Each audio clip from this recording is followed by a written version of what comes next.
경남대학교 식품공학과의 김수정 교수입니다.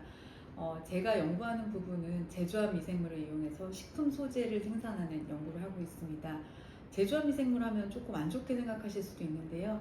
유전적으로 변형을 우리가 원하는 그 방향으로 시켜서요. 그 다음 새로운 소재라든지 값 비싼 소재를 싸게 만드는 그런 연구들을 수행을 하고 있습니다. 네, 그런 것들이 그린바이오와 연계됐을 때 어떠한 시너지가 날 수 있냐면요. 그린바이오 분야에서 식품 소재가 하나의 중요한 테마를 차지하고 있잖아요. 식품 소재를 다양하고 값싸게 공급할 수 있다는 점에서 의의를 가진다고 할 수 있습니다. 네, 저는 이제 미생물을 제조합한다는 것, 그리고 자연계에 존재하지 않는 미생물을 제가 만들고 하는 것에 되게 흥미를 많이 느꼈습니다. 제가 목적을 가지고 유전자 조작을 통해서 미생물을 만들고요. 그 미생물이 자라면서 내가 원하는 물질을 생산했을 때 굉장히 희열을 많이 느낍니다. 그런 것들이 또 산업적으로 적용했을 때는 더더욱 의미가 있다고 생각을 하고 있습니다. 네. 미생물을 만든다는 건 사실 쉬운 일이 아닙니다. 왜냐면요. 미생물은 눈에 보이지 않는 것을 제가 분자 수준으로 들여다보고 그 유전자를 편집하고 만들고 조작하는 것은 상당히 어려운 일이고요. 눈에 보이지 않기 때문에 이게 될지 안 될지 잘 모르는 그런 경우가 많습니다. 또한 제가 의도했던 방향과 다른 방향으로 미생물이 만들어지는 경우도 있는데요. 왜냐하면 미생물, 생명체 같은 경우 우리가 아는 것 이상으로 더더욱 복잡한 이 생체 내 네트워크를 갖고 있습니다. 그래서 내가 생각했던 게 꼭 이루어지지 않을 때가 있어서요.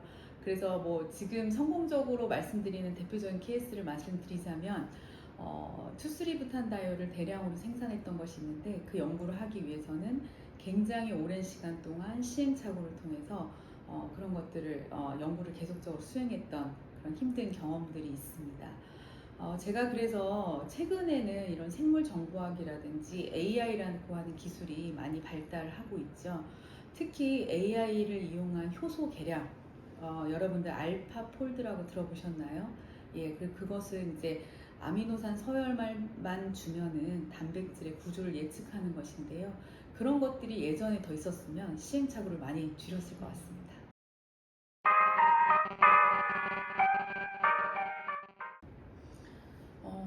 아직까지 직접적으로 사회 문제를 해결한 적은 없고요. 하지만 그런 가능성은 충분히 있다고 봅니다.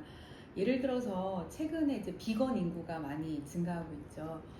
우유 단백질이라고 여러분 들어보셨나요? 근데 우유 단백질은 우유에서 유래한 단백질로 카제인, 락토글로불린 이런 단백질이거든요. 근데 이제 비건 인구들을 위해서는 우유 유래의 단백질이 아닌 다른 유래의 단백질 그것들을 만들어야 되는데요. 제조한 미생물을 이용해서 그것들을 대량으로 생산할 수 있습니다.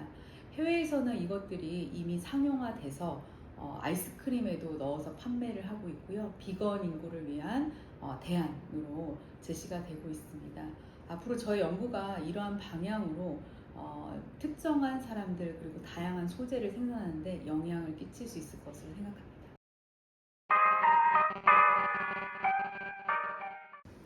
네, 저희 식품 소재에서는 저희가 이제 그린바이오 소재 중에서 가장 핵심적인 부분이기도 하고요. 그래서 제가 가지고 있는 기술을 활용한다면 서두에 말씀드린 것처럼 고가의 그다음에 희귀한 그리고 특정한 사람들을 위한 소재를 대량으로 생산할 수 있는 대안이 될 수 있습니다. 이것들을 잘 관리하는 게 중요한데요. 관리라고 하는 것은 제조한 미생물은 우리가 도구로서만 사용돼야 되고요. 이것이 환경에 노출되는 것을 이제 억제를 해야 됩니다. 그래서 그런 것들이 관리를 철저히 한다면 우리가 충분히 활용할 수 있는 도구로 사용할 수 있고요. 더 그린바이오 고부가 가치를 창출하는 데 큰 기여를 할 수 있을 것이라 생각합니다. 연구 현장이 어떤 영향을 주고 있는지 말씀해 주시면 감사하겠습니다. 네, 제가 연구하는 분야에서 AI는 알파폴드와 같이 구조를 예측하는 것을 예를 들 수 있습니다. 예전에는 이 구조를 예측하는 것이 거의 불가능하다고 알려져 있는데요. 왜냐하면 아미노산이 여러 개 결합되어 있는 경우 그것들 간의 상호작용에 의해서 구조가 결정되는데 그것들 간의 관계를, 물리적인 관계를 계산하기가 상당히 어려웠습니다. 하지만 이런 AI 인공지능 기술을 이용해서 이러한 물리적인 계산량들을 계산해내고 우리가 원하는 효소를 예측할 수 있는 수준에 와 있고요. 이것들은 신약 개발에도 많이 활용되고 있지만 우리 그린 바이오에도 충분히 활용될 수 있는 중요한 기술이라고 생각합니다. AI 기술뿐만 아니라 유전자 편집 기술도 지금 굉장히 최고조의 기술력을 가지고 있는데요. 이제는 크리스퍼 카스9 유전자 가위를 이용하면 대부분의 생명체는 편집을 할 수가 있습니다. 그래서 우리가 원하는 생명체를 만들어낼 수 있고요. 이것들이 그린바이오 산업에 적용되고 고부가치를 만드는 데 큰 역할을 할 것으로 생각됩니다. 네, 이 질문이 제일 저는 여러분들한테 해주고 싶은 말입니다. 우선은 첫 번째로서는 아무리 우리가 챗 GPT, 구글링을 통해서 정보를 얻고 만들어낸다고 해도 우리가 지식을 구조적으로 내 머릿속에 가지고 있지 않으면 그것들이 거의 허망합니다. 특히 인공지능이나 이런 것들을 활용해서 만들어낸 결과물이 참인지 거짓인지를 판별할 수가 없기 때문에 우리 학생들은 이러한 것을 기를 수 있는 능력을 배양해야 된다고 생각합니다. 특히 대학 시절에는 기초 과목에 충실을 해야 된다고 생각을 합니다. 그래서 생화학이라든지 유기화학, 공학 수업 이런 것들을 통해서 기본기를 다지는 게 굉장히 중요하다고 생각하고요. 두 번째는 이런 기본기 다지는 것 외에 AI라든지 코딩이라든지 이런 교육에 대해서 내가 전문적으로 그것을 하는 능력을 배양하는 것 아니더라도 어떻게 돌아가고 어떻게 활용할 수 있는지 정도의 학습은 하셔야지 될 것 같습니다. 왜냐하면 이것도 도구기 때문에요. 우리가 도구를 한 번도 안 써보면은 나중에 쓰기가 굉장히 어렵습니다. 여러분 핸드폰을 안 쓰다가 갑자기 스마트폰을 줬을 때 쓸 수 있을까요? 없습니다. 그래서 이제 AI 교육을 통해서 기본적인 활용법이라든지 그런 생태계 이런 것들을 이제 아는 능력이 필요합니다. 세 번째는 여러 가지 지식을 융합하는 능력이 필요하다고 생각하거든요. 그러기 위해서는 굉장히 많은 정보를 내가 우선은 자세히는 모르더라도 그 맥락은 이해를 하고 있어야지 이 분야를 융합할 수가 있습니다. 그래서 내 전공 분야, 특히 내가 전공하는 것 외에도 다른 전공의 수업이라든지 학위 과정을 통해서 내 학문적인 배경을 다채롭게 해놓으면 그것들을 나중에 연결하고 조직화하고 좀 더 구체화하는 것들은 더 추가적으로 할 수 있는 부분이거든요. 그래서 저는 마지막으로 정리를 하자면 대학 생활 동안 기초에 충실하고 AI 관련된 그런 기술들에 노출을 시키고 세 번째는 이것들을 융합할 수 있도록 여러 가지 분야의 학문을 공부하시는 것을 추천드립니다. 네, 첫 번째는 저는 되게 끈기가 중요하다고 생각합니다. 왜냐하면 어떤 것이든지 한 번에 해결되는 건 없거든요. 그러니까 물론 AI라든지 여러 가지 도움을 받아서 빠르게 해결할 수 있지만 그래도 우리가 여러 번 시도를 하고 여러 번 실패하고 그것을 통해서 피드백을 받고 또 성공을 하고 이런 과정들이 필요합니다. 최근에 학생들은 너무 근데 끈기가 없는 것 같아요. 그래서 끈기 있는 정신을 좀 기르시면 좋을 것 같습니다. 그리고 또 하나는 융합할 수 있는 능력이죠. 그래서 여러 가지 학문들을 융합하고 내 것으로 새롭게 만들어낼 수 있고 스토리를 만들어낼 수. 근데 여러분들 아시겠지만 스토리를 만들어내고 내가 뭘 하고 싶다고 해도 알아야 할 수 있거든요. 그 분야에 대해 알아야지 뭔가를 만들어낼 수 있습니다. 그래서 많이 공부하고 많이 배우시고 너무 유튜브 많이 보지 마시고요.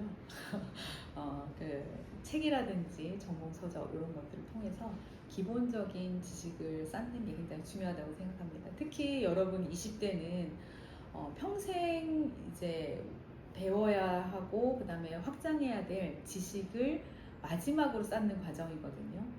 물론 살아가면서 계속적으로 우리가 공부는 하긴 하지만 집중적으로 할 수 있는 기회가 마지막인 것 같아요. 그래서 이 기회를 잘 활용하시면 좋을 것 같습니다.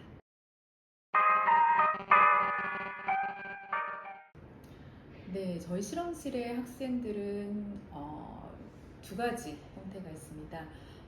우선은 이제 학석사 제도를 이용해서 학부를 조기 졸업하고 석사 과정에 입학하는 경우고요. 전남대학교 같은 경우에는 학석사 제도가 굉장히 잘 되어 있습니다. 그래서 좀 더 졸업을 빨리 할 수 있는 그런 트랙을 가지고 있고요. 또한 학교 내에서 학석사를 하려고 하는 학생들에 대한 장학금 지원도 굉장히 많기 때문에 학생들이 경제적 부담 없이 빠르게 학사와 석사를 동시에 취득할 수 있는 과정이라고 생각합니다. 그래서 그 과정을 통해서 학생들이 많이 저희 실험실에서 연구를 하고 있고요. 또한 석박사 과정도 있거든요. 석사학위하고 그다음 박사학위를 이렇게 묶어서 하는 경우도 있습니다. 그런 경우에는 이제 연구를 석사는 2년밖에 안 되거든요. 근데 그게 아니라 나는 연구를 조금 더 길게 좀 긴 호흡으로 하고 싶다고 하는 학생들은 석박사를 통해서 조금 더 연구의 역량을 조금 더 심화시킬 수 있는 그런 트랙을 가지고 있습니다. 그리고 또 학부, 석사, 박사 따로따로 하는 경우도 물론 있고요. 그래서 학생의 여건에 맞게 그런 것들은 선택해서 하고 있고요. 실험실에 들어오게 되면 저희 학생들은 굉장히 열심히 합니다. 그래서 밤낮 안 가리고 불도 안 꺼지고 저는 시키지 않았거든요. 근데 학생들이 스스로 열심히 합니다.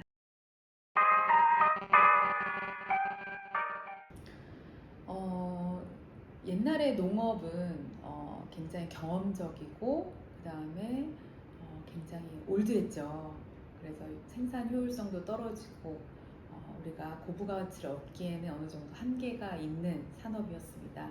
하지만 그린바이오라고 하는 키워드를 필두로 해서 여러 가지 첨단 기술들이 이런 농업에 접목이 되고 있고 그런 분야들이 확장되고 있습니다. 예를 들어서 합성생물학을 이용한 식품 소재 생산하는 제 연구도 마찬가지고요.